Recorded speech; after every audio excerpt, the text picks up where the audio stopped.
In the name of the Father, and of the Son, and of the Holy Spirit. Amen.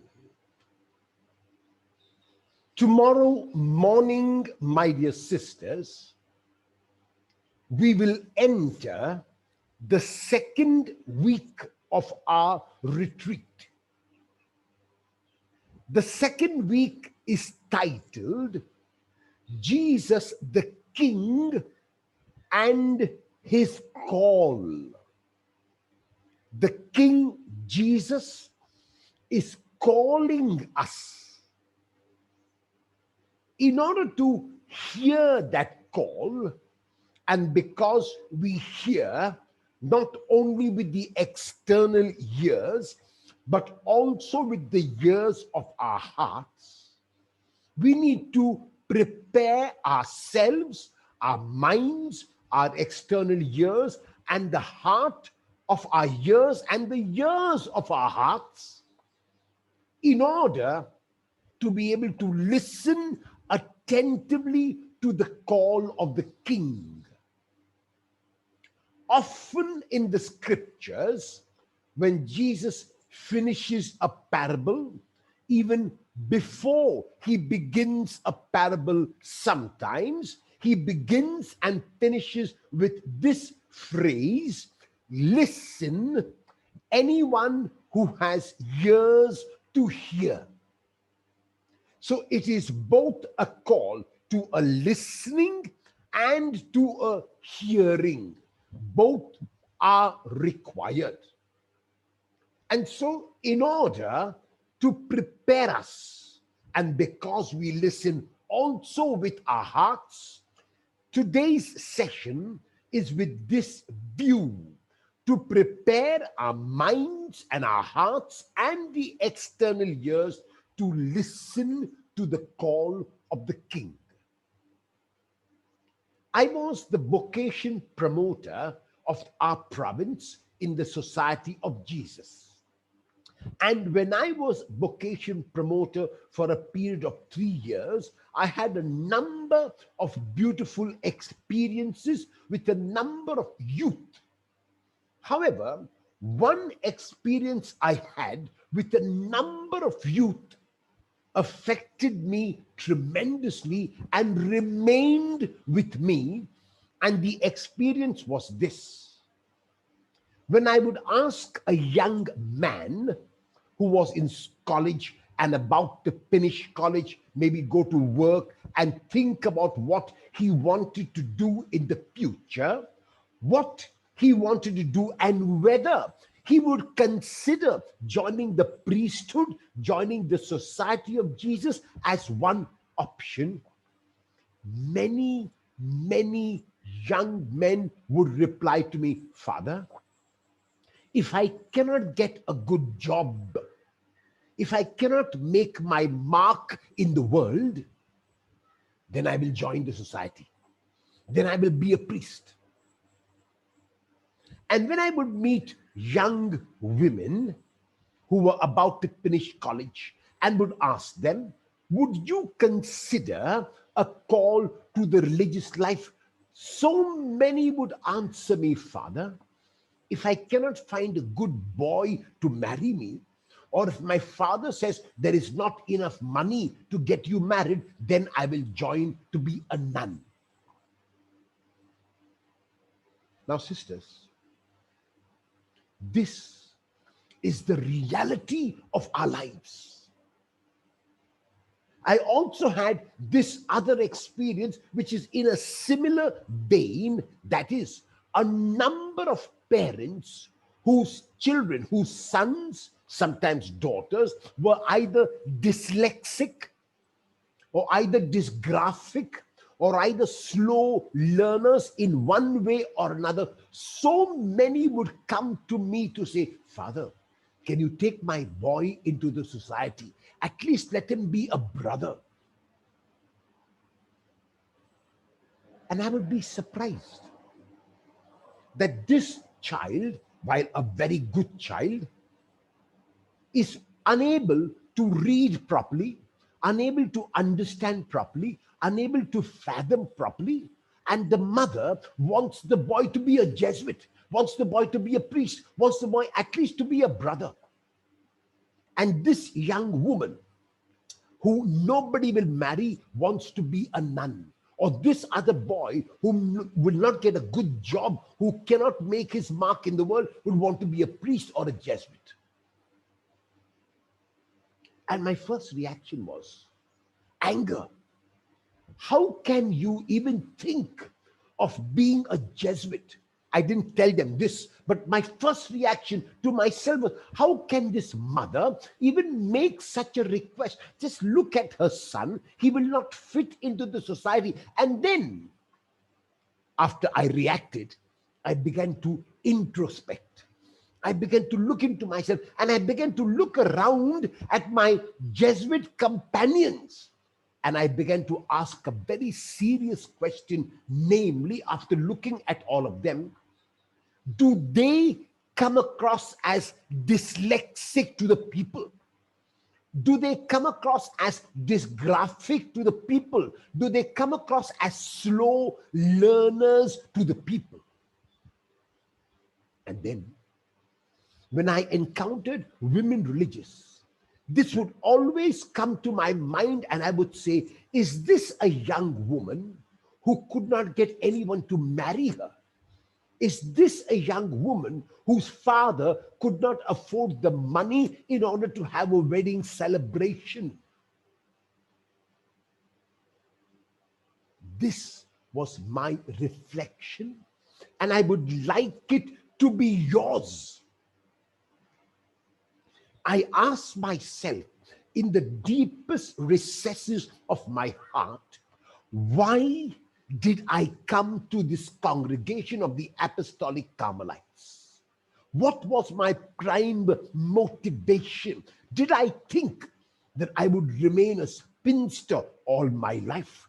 And because I would remain a spinster, it would be a blemish on my family. It would be a bad mark on my family. Society would look down on my family. So the better way, the easier way, is to go and join the convent.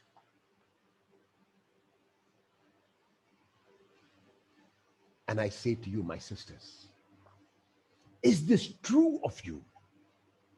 And if it is not true of you, and if it is not true of me, if it is not true of the Society of Jesus, why is it that so many good people, good Catholics who come to church every day, Catholics who put their money into the collection box every Sunday, Catholics who are loyal to the church, Catholics who are faithful, why is it that so many Catholic men and women, parents, look at us in this manner? Either as men who could not hold their own in the world. Why do they look upon us as people who could not make their mark in the world, who could not get a good job, who could not maintain themselves? And so we have run away from the world, because here everything is found. Food, accommodation, respect, job, no need to worry. You see, now in this COVID-19 pandemic, many of our contemporaries are struggling with their jobs.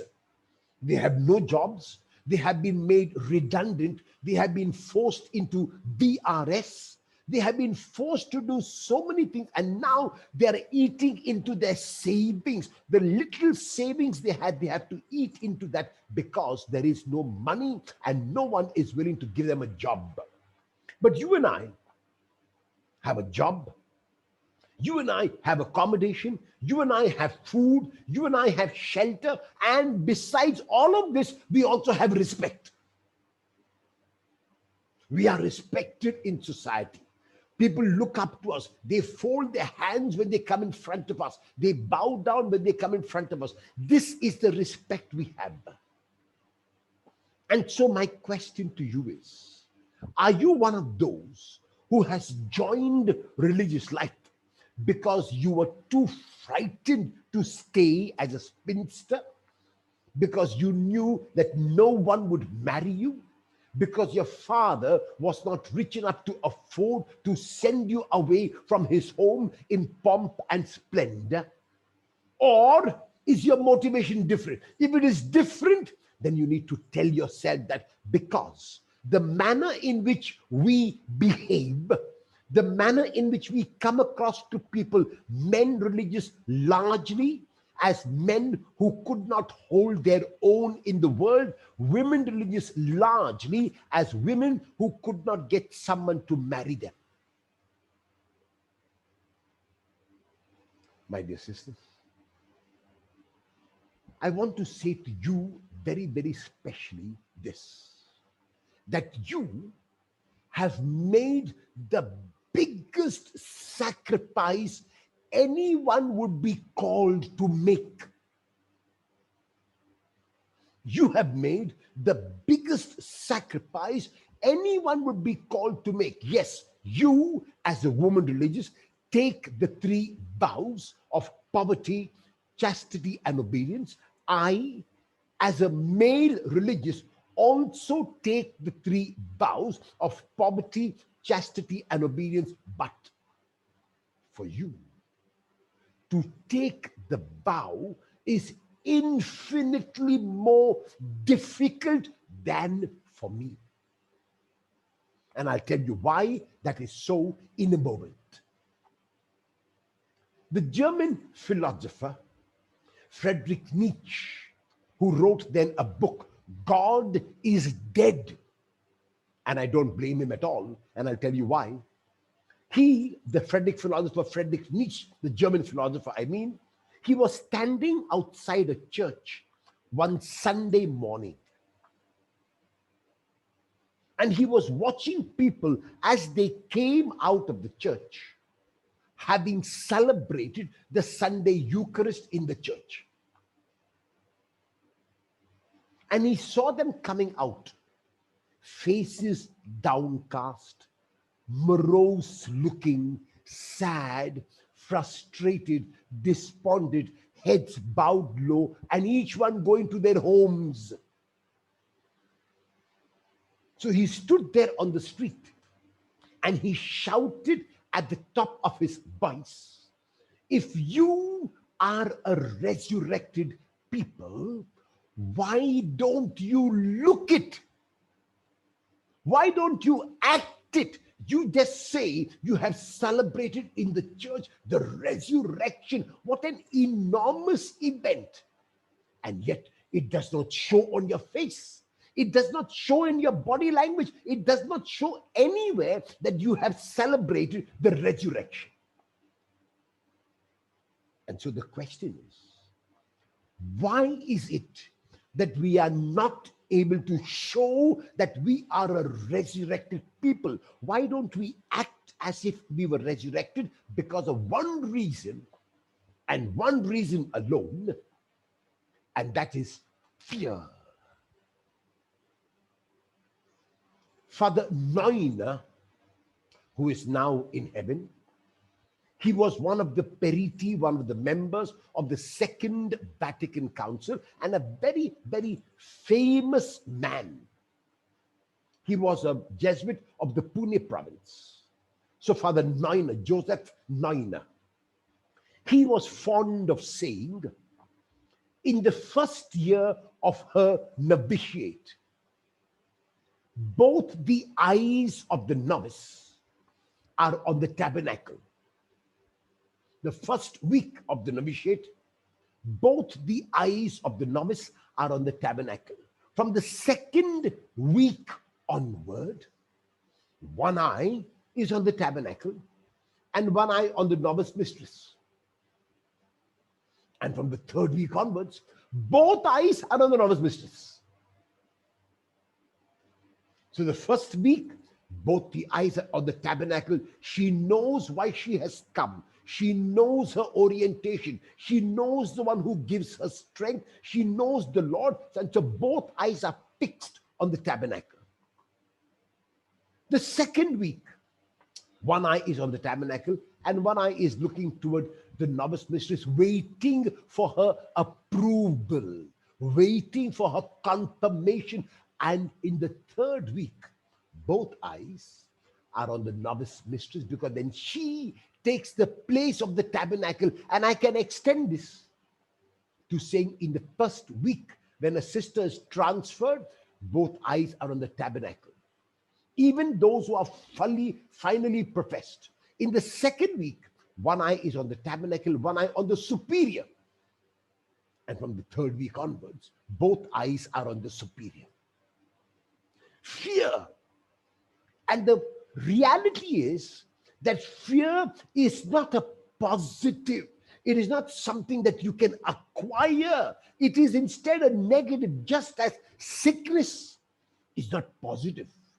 Sickness is something negative. It is the absence of health. And darkness is not positive. Darkness is the absence of light. And so fear is not positive. Fear is the absence of love. Many people think that the opposite of love is hate. No, the opposite of love is not hate. The opposite of love is fear. And 1 John 4:18 says it so beautifully. There is no fear in love.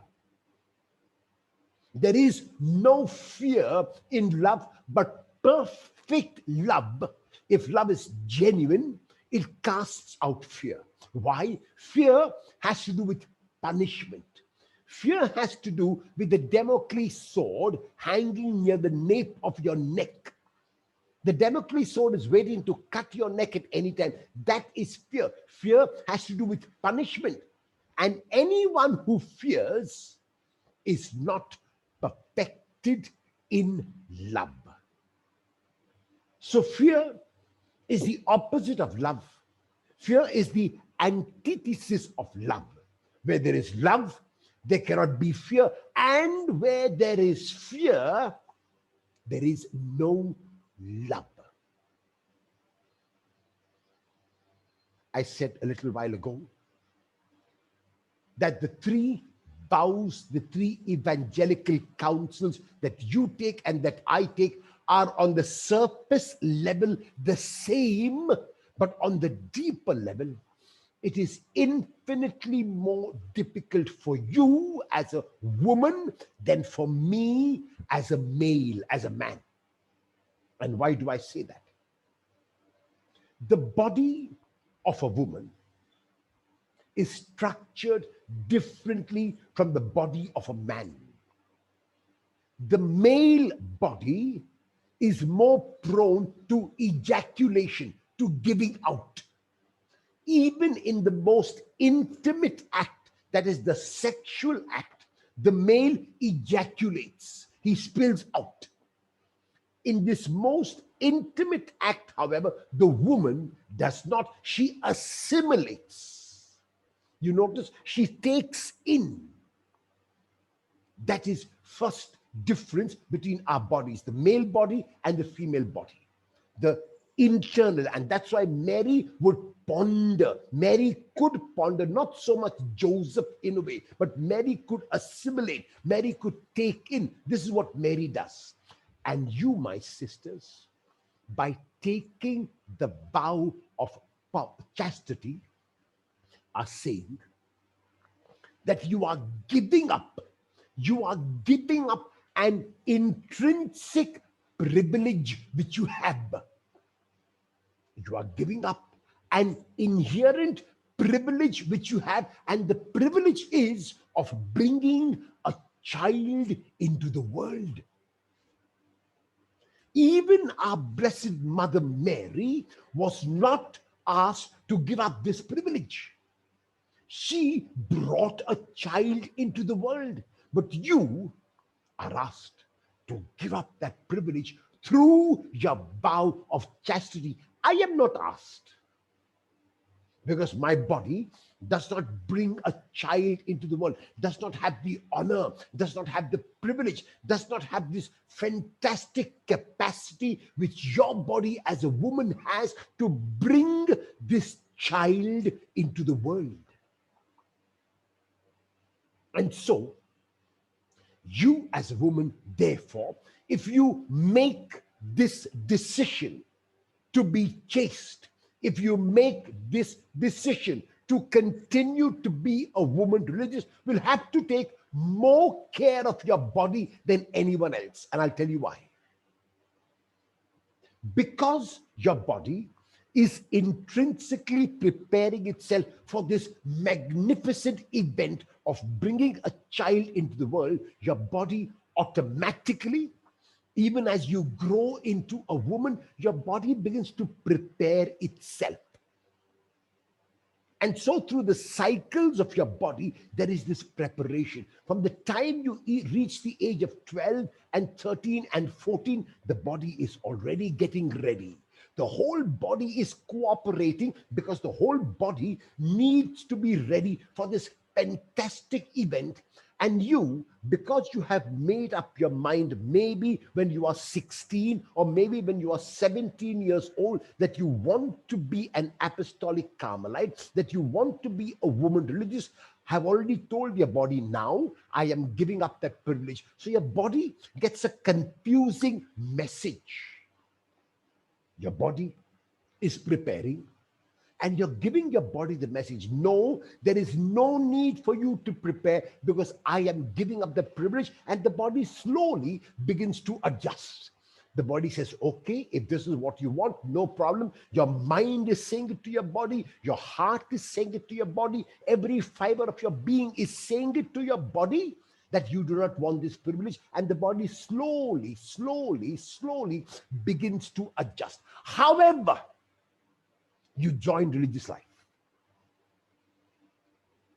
and you had seen religious life from outside, and you see the sisters and you see the nuns and you've seen them in the chapel and how they are singing God's praises and how melodious the voice sounds, and you see their life and you encounter them in the school possibly in which you were, and you see them teaching and you see the way they are dressed and you see how nice they look and so on, and you want to be like that. And then you join.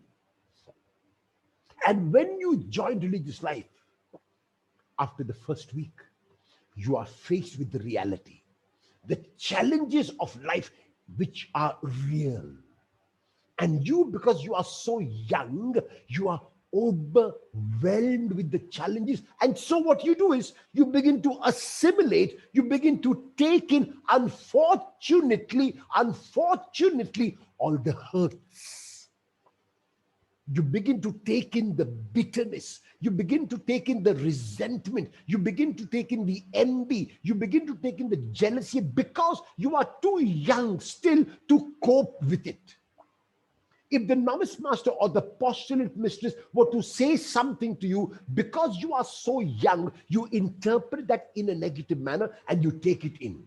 And now your body is constantly being given these negative messages. And your body is saying, my girl, I am preparing for life and you are filling me with death. Where is this anger coming from? Where is this jealousy coming from? Where is this envy coming from? Where is this resentment and frustration and depression coming from? Please, my dear girl, do not fill me with this. Your body, your insides is meant to bring life, and you're filling it with death. All of these are the negatives of death. You're filling it with death. And then, do not be surprised when you reach the age of 35, 40, 45, your womb, which was meant to be the place of life, because you, don't blame somebody else, because you have filled it with so much of negative, will now have to remove that womb. So many women religious I know have telephoned me before this operation of hysterectomy and called me and said, Father, please pray for me. Tomorrow I am being admitted to hospital for an operation, for a surgery. And I say, sister, is it hysterectomy? Yeah, Father, how did you know? I know. Because usually with women religious, that is the most common operation. Because you have filled your womb with death, when the womb was meant to be a place of life. And surely, I do agree with you, the postulant mistress is a useless person. The novice mistress is a useless person. The junior mistress should never have been junior mistress. The superior was better if she was inferior. Correct, that is true. But my concern is not with your postulant mistress, it's not with your novice mistress, it's not with the junior mistress, it's not with your superior, it is with you. What can you do that this person is or was the postulant mistress? What could you do that she is or was the novice mistress? What can you do about the junior mistress? What can you do about the superior? She has been appointed. Now, the best thing you can do is you can adjust in the best manner possible. Surely it would have been ideal if you had a superior who always commended you, who always recommended you, who always clapped hands when you did something, who always applauded you, who always boosted you. Surely it would be wonderful. But my sisters, what you face here is 1/10 of the challenges you would have faced outside. Keep that point in mind. So while it is true that there are some superiors, there are some postulant mistresses, there are some junior mistresses and novice mistresses, there are some of them who should never have been in that position. It is true, but it is also true that many of us in religious life magnify our problems to such an extent that we create the problem for ourselves. And so I want to appeal to you, and especially the youngsters among you, that you must accept responsibility for your life. You have made this commitment to the Lord. You have made this commitment in your congregation. Now, it is too difficult for you, my sisters, to change your commitment. It will be even more of a hurdle for you if you were to leave and go outside. And so I say to you, make the best of what you can within the congregation. Don't add to the problems you already have.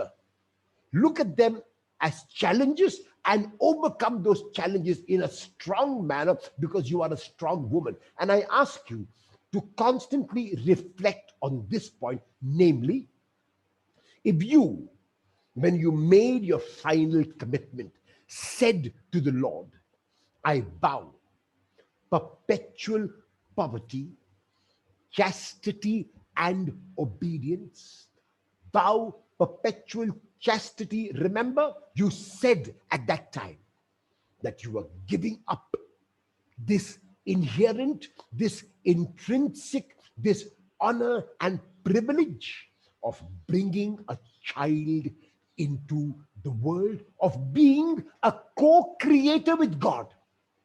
You as a woman have this beautiful privilege of co-creating, of joining God in God's work of creation, of furthering creation. You have that privilege, and you say, no, I don't want it, because I believe that my life must take a different orientation.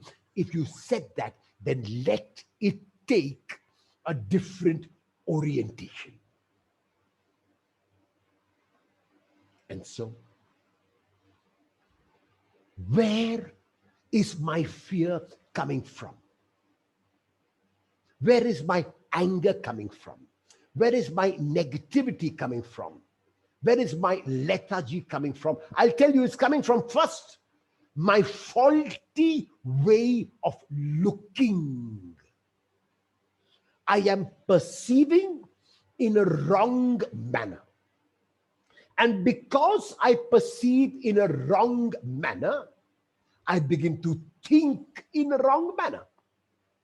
And because I think in a wrong manner, I begin to feel in a wrong manner. So even though I have narrated it as a chronological process. It happens in the blink of an eye. When you feel fear, you perceive, you see wrongly. Because you see wrongly, you think wrongly. And because you think wrongly, you feel wrongly.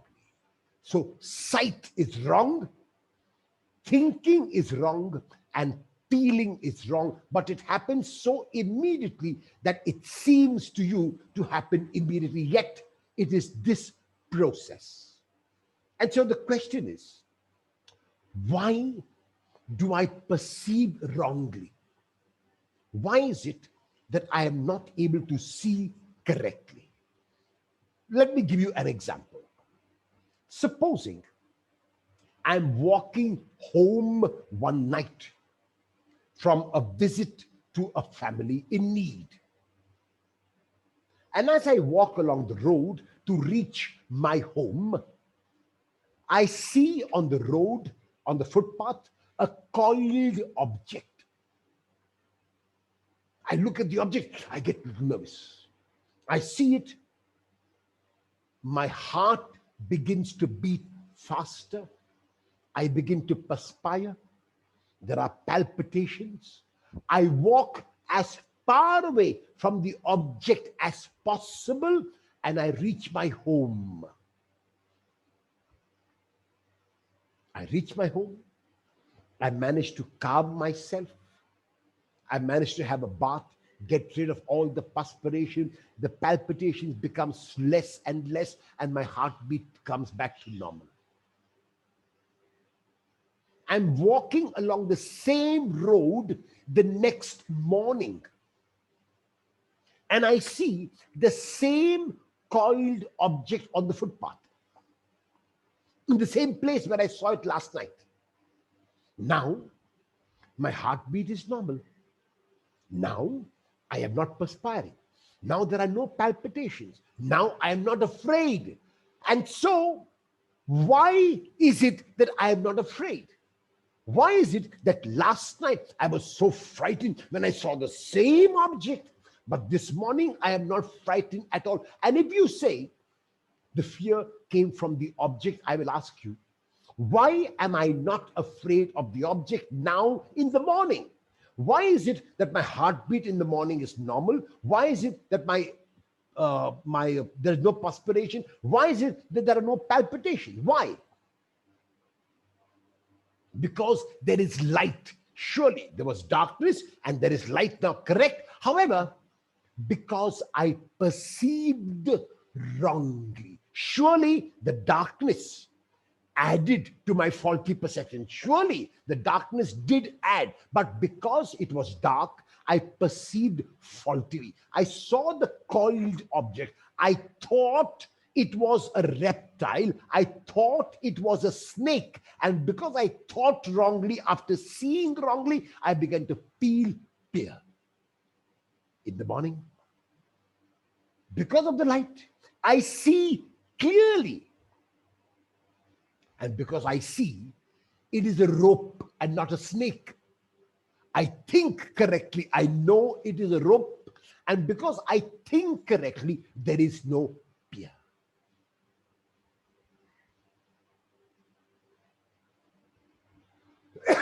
And so the question is,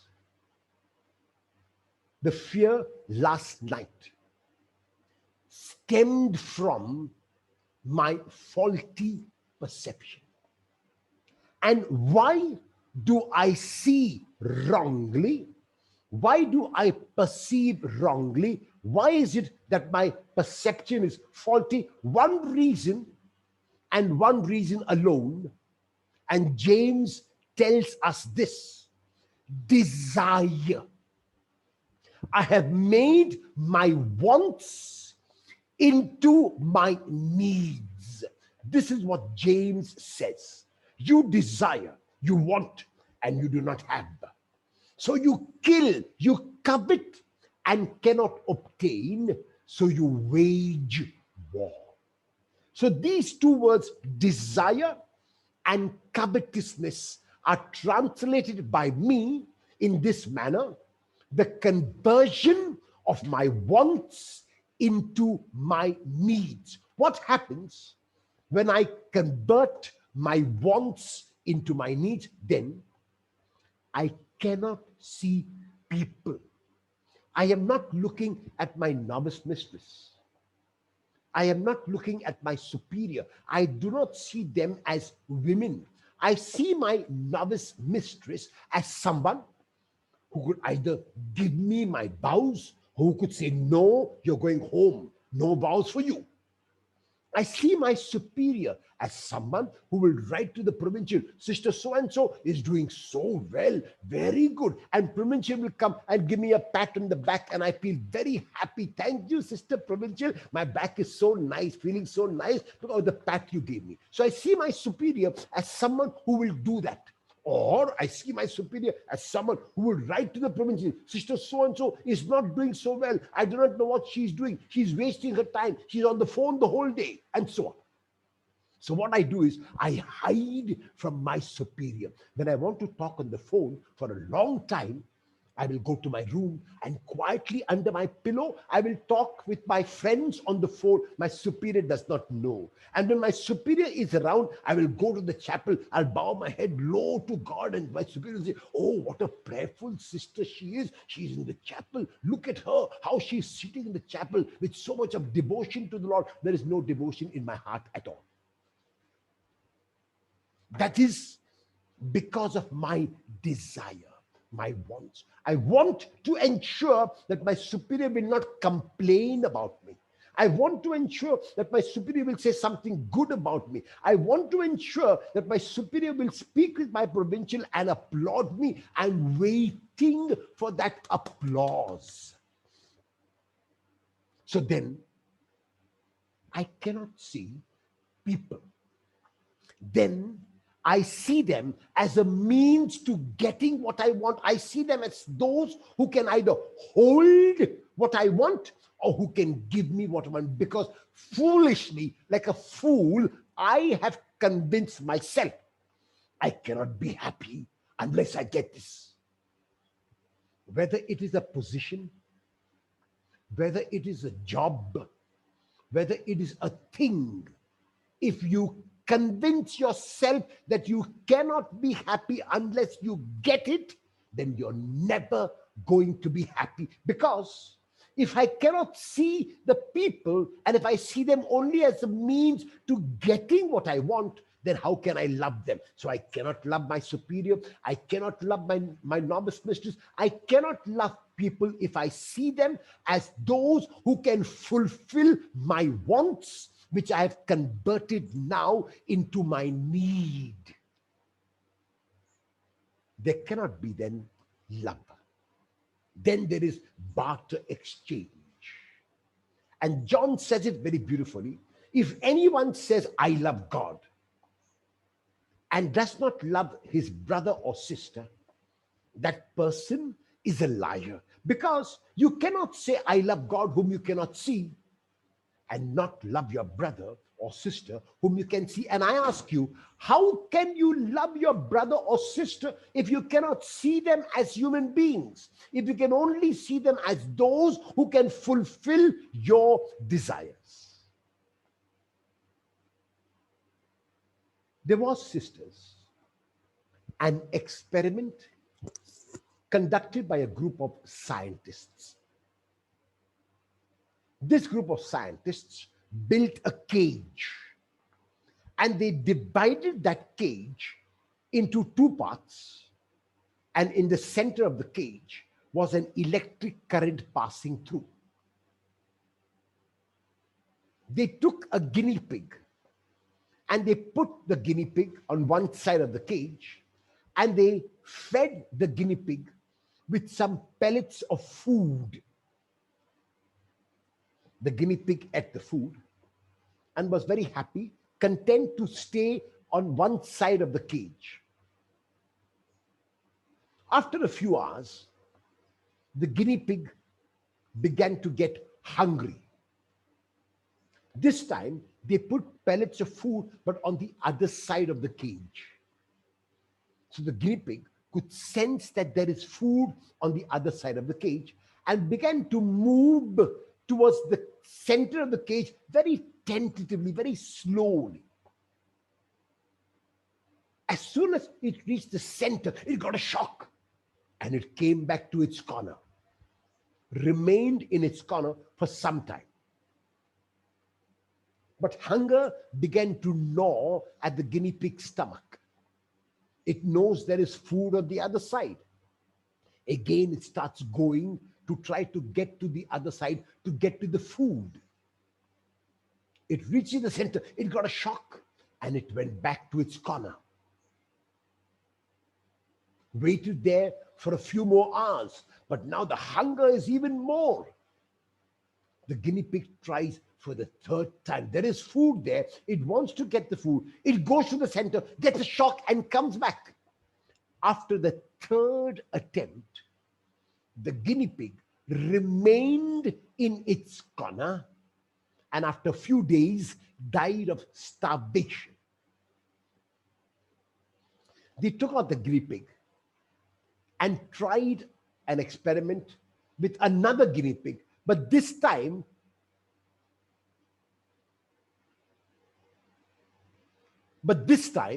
they fed the guinea pig with drugs.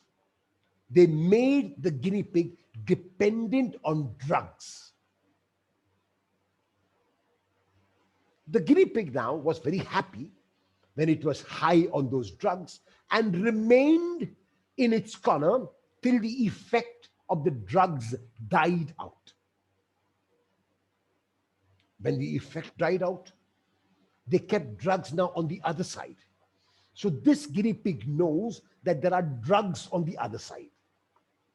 And it starts going slowly and tentatively towards the other side. It reaches the center, it gets a shock, and it comes back. It remains in its corner for a little while. But now the body is pining for the drug. Again, it goes slowly to the center, it gets a shock, and comes back. But this time, the wait before going to the center is shorter because the body needs the drug. And it goes to the center, gets a shock and comes back. And again it goes, it keeps on going to the center of the cage until this guinea pig was electrocuted on the wire. The guinea pig, dependent on food, remained in its corner after the third attempt and did not go again after 3 attempts and died after a few days of starvation. The second guinea pig, dependent on drugs, did not remain in its corner but kept going to the center of the cage and banging against the center, desperate for the drugs, until this guinea pig in a few hours was electrocuted on the wire. What is the moral of the story? The moral of the story is each one of us is like that guinea pig, the second guinea pig. There is something in my life which I have convinced myself I cannot do without. I have to have this position. I have to have this kind of job. I have to be in this kind of place. If you have convinced yourself of this, then you're not going to be happy. Supposing you have said, I can be happy only in this place, only if I have this kind of community, only if I have this companion, only if I have this job, only if I have this position. If you have said that, then if you get a different companion, you get a different job, you get a different community, you get a different place, you get a different position, you cannot be happy. But who has decided that? You. So it could be something material. I want to be in this particular city. I want to be in that state. I want to be in this job. I want to be in that position. If you keep on saying that to you, and if you do not have a second and a third choice, then you are gearing yourself to trouble. So this drug which I'm talking about, this want into my need, can be material, it can be a laptop, it can be an iPhone, it can be an iPad, it can be something material like that. Or it can be psychological, approval, acceptance, a good report, a good information about me to my provincial. And so, sisters, it is likely that there is in my life some person or something which I cannot do without. What is it? Check up and see. Is it a position?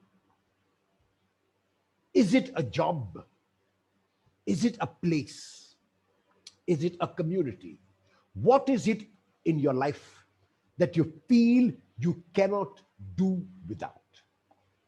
Is there an event in your life which has happened in the past?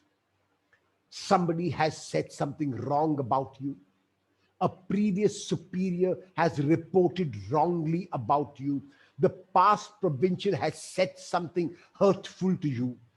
Is that event still controlling you? Is it still affecting you? So one was a thing, one was an event, or is there a person? A person who either you are attached to or a person you are afraid of. And usually the person you are afraid of could be your superior. Among women religious, among men also, but among women religious, I have noticed also that the superior takes the place almost of God. The word of the superior is law. And that's why the superiors need to be even more careful when they say something to the sisters, because the sisters regard you as God speaking through you. And that's why you need to be careful.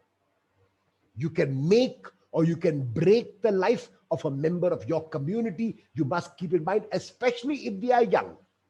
Surely they also have to grow up. Surely they have to mature. Surely they have to become stronger. But from your side, you do what you can to be as gentle as you can. Sure, they have to get stronger. Sure, they should not react. All those things are true.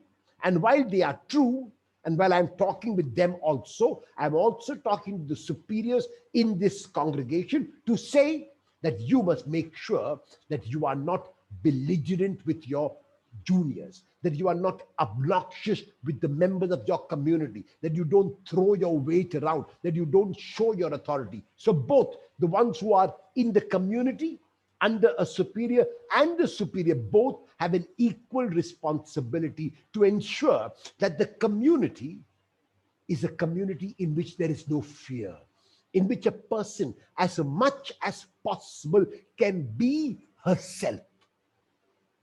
My dear sisters, it is likely that because some of you might have had tremendous challenges, you would have created a companionship with a person. It could be a priest, it could be a seminarian, it could be a lay person, it could be a woman, it could be a man, it could be anybody. If the person is helping you, very good. If the person is directing you, excellent. If the person is guiding you, continue the friendship. However, if you think that you cannot do without the person, that you have to have the person's advice, that is not a good thing. That is not a good thing. It might be, sisters, that there is no physical contact between you and this person. There is only telephonic contact. And yet, if even the telephonic contact has become a dependence, then you need to check and see, do I need to give it up or do I need to keep it? You are the one who decides. But let it not be such that you become so dependent that tomorrow, if it is taken away from you, you should not be lost. That's what I'm trying to say. That you should be able to say, yes, As long as I have this person's companionship, as long as I have this person's guidance, as long as I have this person's help, very good, I'm very happy. But tomorrow, if for some reason I cannot get that help, then it does not matter. Another point, if for example there is a person who is frightening me, let us say my superior, I'm afraid of my superior because I'm scared she will complain, what you need to do is this: you simply need to be yourself, to do what you are doing. Then, my sisters, no provincial, no superior, no inferior, no member of the community can ever have a bad word to say about you. This is how I define wisdom. Wisdom is to know what to do, when to do it, and how it must be done. Remember this: if you know what to do, when to do it, and how it must be done, you are wise and you will have no fear. Supposing you know it is 6 in the morning and the community requirement is that at 6 in the morning we should be in the chapel. This is the community requirement. So, because I'm a member of the community, I will be in the chapel at 6. What to do to be in the chapel at 6? I know, okay, I'm going to be in the chapel at 6. When to do it? At 6 o'clock in the morning. Yes, you know. How to do it? To pray. So, who can give a negative report about you if you are there at 6 in the morning when you're supposed to be there? Now, supposing, sister, you think that 6 in the morning is too early. Then in a meeting, in a community meeting, you say, sister, tell the superior or tell the community, I think 6 is too early. Can we start our prayer at 6:30? Make your suggestion. However, remember this, that because you might not be the superior, your suggestion may be listened to but not accepted. You have said your suggestion, you have made it, you have been strong, you have been assertive, you have made your point, now back off. Tomorrow, if the superior still says, no, I've listened to what you're saying, but I still think we should meet at 6, good. Sisters, like you, I am also a member of a community. And there are some things about community which are good and something which we may not be able to be so good. And yet we take part in those community activities, not because